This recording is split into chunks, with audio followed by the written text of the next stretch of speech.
everyone, and welcome to Why. Before we get into today's science, do us a huge favor. Go ahead and subscribe to the channel. Make sure you hit that notification bell, and of course, smash that like button. All right, let's get into it. Every single flash of color and every perfectly formed shape you see in a fireworks display is really the result of centuries of science and art, all packed into one single brilliant moment. I mean, you've seen it, right? It almost looks like magic. A giant smiley face or a perfect heart just appears in a burst of light, hundreds of feet up in the air. So let's start right there with that central mystery. How on earth is this incredible feat of aerial art actually done? To really understand that amazing spectacle up in the sky, we first have to look inside the firework itself. The whole journey begins with this carefully constructed package, and it's called an aerial shell. Okay, let's dive into this thing. This is basically the blueprint for the entire show. And while it might look pretty straightforward, every single component you see inside this aerial shell plays an absolutely critical role in a sequence that's timed down to the millisecond. So first up, we've got the shell itself. The best way to think of it is as a purpose-built vessel. It's engineered to be strong enough to withstand the insane force of the launch, but it's also designed to shatter perfectly at just the right moment to release its artistic cargo. Now, inside that shell are these little things called stars, and honestly, these are the true artists of the whole show. Each one is a small, tightly packed pellet, basically a tiny point of light that, when it ignites, is going to help paint the final picture in the sky. Next up is the lift charge. This is the engine of the firework. It's what gets it off the ground. It's not just loose powder either. It's granulated to make sure it burns in a controlled but incredibly powerful way, providing all the raw force needed to send that shell hundreds of feet into the air. And finally, right at the heart of it all is the burst charge. This is the trigger for the main event.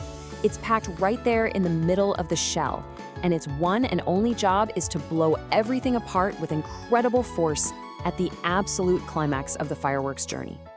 So, we have our components all laid out. Now, how does this shell actually get from the ground up into the sky? Well, the launch is just a masterclass in controlled chaos. It is a perfectly choreographed sequence.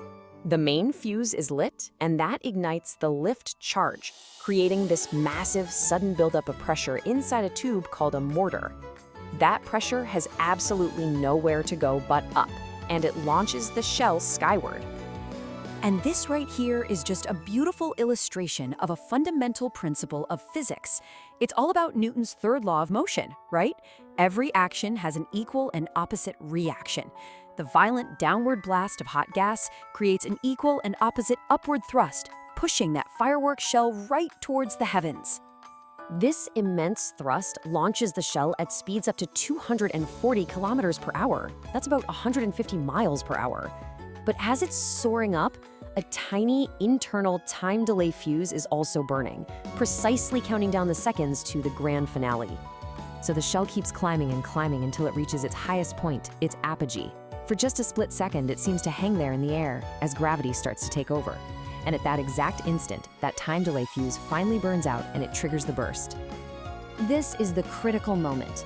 The burst charge ignites, tearing the outer shell apart, and at the very same time, it lights and scatters the hundreds of stars that were packed inside. And that's what reveals the two big secrets to its beauty, its color and its shape. So let's start with that first secret. Where do those vibrant, almost impossible-looking colors come from? Well, you might have guessed, it's not magic, it is pure, unadulterated chemistry. It's a really beautiful process when you think about it, happening right at the atomic level. The incredible heat from that explosion, we're talking over 1,300 degrees Celsius, gives the electrons in the metal atoms a huge jolt of energy. As they start to relax back down to their normal state, they have to release that extra energy, and they do it as specific colors of light. So the crucial thing to get here is that each color has its own unique chemical recipe. Pyrotechnicians are basically chemists. They use strontium salts to get that deep red, barium compounds for a brilliant green, and copper salts for blue, which, fun fact, is actually the most difficult color to get just right. Okay, now for that second secret, the one we started this whole thing with. Creating those amazing patterns. A heart, a star, a smiley face. It's not random at all. It's more like celestial choreography. The secret is surprisingly simple, and it's really elegant. The pattern that you see up in the sky, well, it begins as an identical pattern packed carefully inside the shell right down here on the ground. Yeah, pyrotechnicians really are artists. They are meticulously arranging these colorful star pellets on a piece of cardboard inside the shell. So if you want a heart, you glue the stars in a heart shape. If you want a smiley face, you arrange them in a smiley face. When that burst charge detonates in the center, it acts like a projector, throwing that pattern outward into the night sky and preserving the shape as it expands.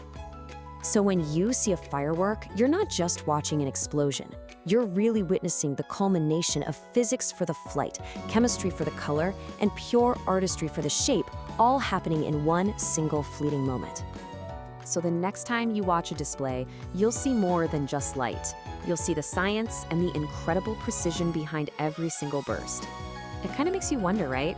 If we can draw smiley faces on the sky today, what will tomorrow's pyrotechnic artists be able to paint on that canvas? Thank you so much for watching. Don't forget to subscribe to Why, ring that bell, like the video, and please share this video with your friends. We'll see you next time.